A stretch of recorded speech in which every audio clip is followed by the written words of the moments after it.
제115차 최고위원회의를 개의하겠습니다.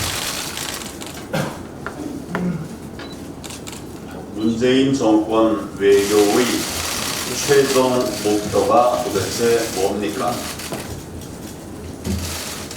외교의 궁극적인 목적은 국익과 안보를 지키는 것입니다. 특히 우리나라는 무역으로 먹고 사는 나라이고 또 지정학적으로 항상 불안을 안고 있기 때문에 결국 외교에 국가의 미래를 걸 수밖에 없습니다. 그런데 지금 문재인 정권의 외교는 국익과 안보 그 어느 것 하나도 지키지 못하고 있습니다. 고립과 역주행의 길로 가고 있습니다. 과연 문재인 대통령과 이 정권이 대한민국의 미래와 국민의 안전을 생각이나 하는 것인지 심각한 의문을 제기하지 않을 수가 없습니다. 어제 일본이 우리나라를 화이트리스트에서 제외하는 수출 무역 관리령 시행에 들어갔습니다. 관세 인하, 송금 규제, 비자 발급 기준 강화 등의 추가 보복 조치에 대한 우려까지 나오고 있습니다.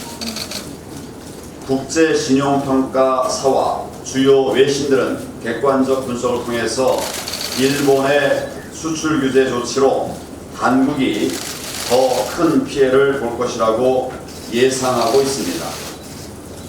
당장 직격탄을 맞은 반도체 기업들은 물론이고 기계와 화학, 자동차 업계 등 우리 산업 전반으로 걱정과 불안이 계속 확대되는 상황입니다.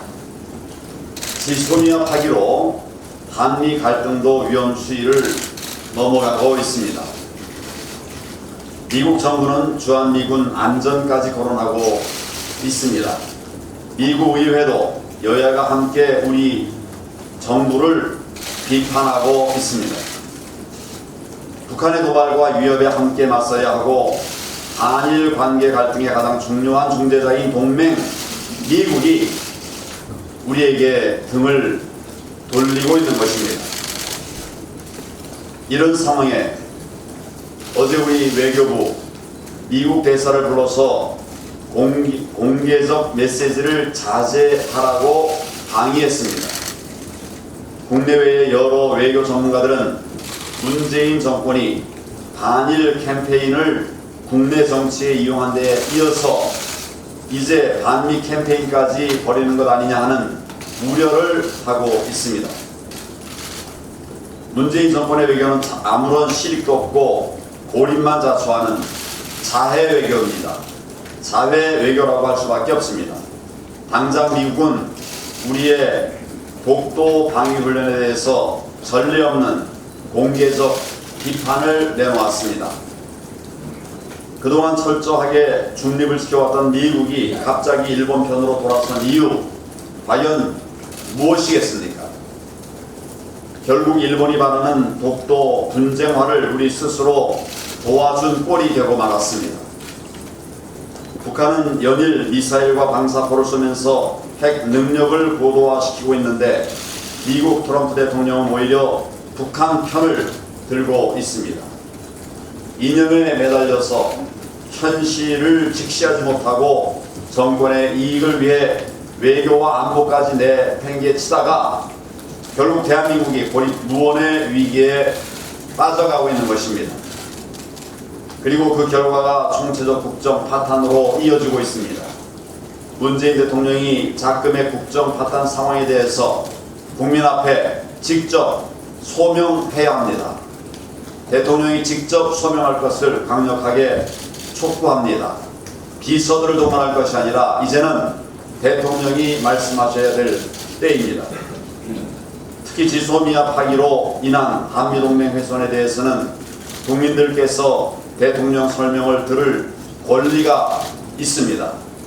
만약 이 정권이 정치적 이유로 한미동맹을 흔드는 것이라면 국민적 심판에 직면하게 될 것임을 엄중히 경고합니다.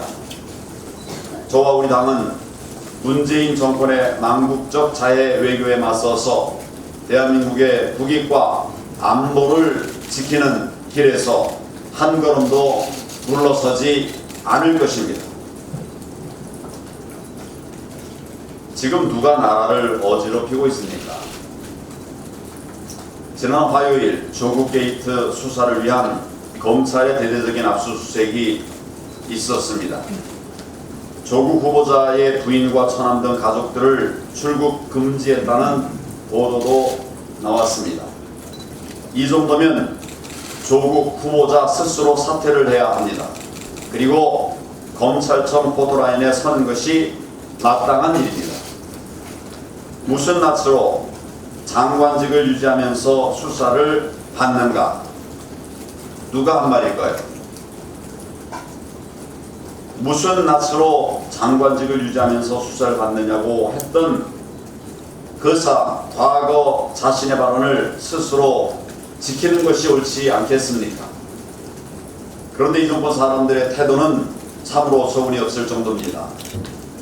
집권 여당 대표는 이번 검찰 수사에 대해서 관계기관과 전혀 협의하지 않은 일이라면서 나라를 어지럽게 하는 길이라고 비난했다고 합니다. 검찰이 공정한 수사를 하는데 누구와 협의를 해야 한다는 것입니까? 여당과 협의를 해야 된다는 것입니까? 정치권과 야합을 해야 된다는 것입니까? 문재인 정권과 친문 세력들이 대놓고 검찰을 겁박하는 일까지 벌어지는 것입니다. 어느 자유민주주의 국가의 검찰이 권력형 게이트를 수사하면서 여당과 협의를 하는지 진지하게 되묻고 싶습니다. 민주주의에 대한 기본 상식조차 없는 정부입니다. 지금 나라를 어지럽히고 있는 것은 조국의 권력형 게이트, 그리고 이를 엄호하는 이 정권입니다. 이를 수사하는 검찰이 잘못하는 것이 아닙니다. 오히려 결국 검찰까지 여당 밑에 두겠다고 하는 그런 독재적 발상이 아니겠습니까? 이런 사람들이 검찰개혁을 운운하는 것 자체가 어불성설입니다. 그리고 지금 대다수의 국민들은 조국에 대한 검찰 수사를 당연한 것으로 받아들이고 있습니다. 오히려 면피형 수사가 되지 않을까 염려하는 상황입니다. 이미 조국가족펀드의 핵심 인물 3명은 해외로 출국한 상황입니다. 검찰의 뒤늦은 조치를 비판하는 목소리가 많습니다. 검찰이 이러한 국민들의 의심에서 벗어나는 유일한 길은 철저하고 엄정하게 수사를 해서 조국 게이트의 실상을 완벽하게 밝혀내는 것입니다. 조국 가족펀드가 가로등 회사를 인수한 직후에 대통령이 연설문에서 스마트 도로를 언급했습니다. 그리고 현장을 직접 방문하기도 했습니다. 이례적인 일입니다. 조국이 자신과 일가의 부정한 재산 축적을 위해서 대통령까지 이용한 것 아니겠습니까? 그 밖에도 부동산 자녀의 각종 특혜지나 사학재단 불법 운영에 이르기까지 조국의 실정법 위반 혐의는 실로 심각한 수준입니다. 그래서 조국은 청문회에 설 것이 아니라 그 일가와 함께 반드시 법정에 서야 한다 하는 얘기를 할 수밖에 없는 것입니다. 법무부 장관 후보자가 검찰 수사를 받는 것 자체로 국가적 망신이 아닐 수 없습니다. 국민들의 허탈과 분노도 당연한 것입니다. 도저히 임명이 돼서는 안 되는 범죄 혐의자를 대상으로 청문회를 여는 것도 참으로 한심한 일이 될 것 같습니다.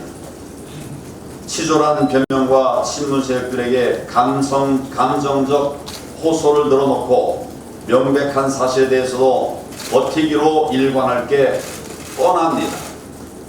자료 안 낼 겁니다. 왜 우리 국민들이 이런 참담한 현장을 지켜봐야 하겠습니까? 그렇게 이틀을 버티고 장관 임명을 강행한다고 해서 과연 이 나라의 법무부가 제대로 돌아가겠습니까? 과연 우리 국민들이 그런 사람을 법무부 장관으로 인정하겠습니까? 반드시 책임을 물으실 거라고 생각합니다. 대한민국의 경제와 안보가 모두 벼랑 끝에 놓여 있습니다. 이런 국가적 대위기 상황에 조국 한 사람 때문에 국론이 분열되고 국력이 낭비되고 있습니다. 문재인 대통령이 국민적 분노에 눈을 감고 끝내 조국의 장관 임명을 감행한다면 그 길이 곧장 정권 몰락의 급행 차로가 될 것임을 경고합니다. 문재인 대통령은 즉각 조국 지명을 철회하고 잘못된 인사로 나라를 어지럽게 만든 것에 대해서 국민 앞에 머리 숙여 사죄해야 합니다.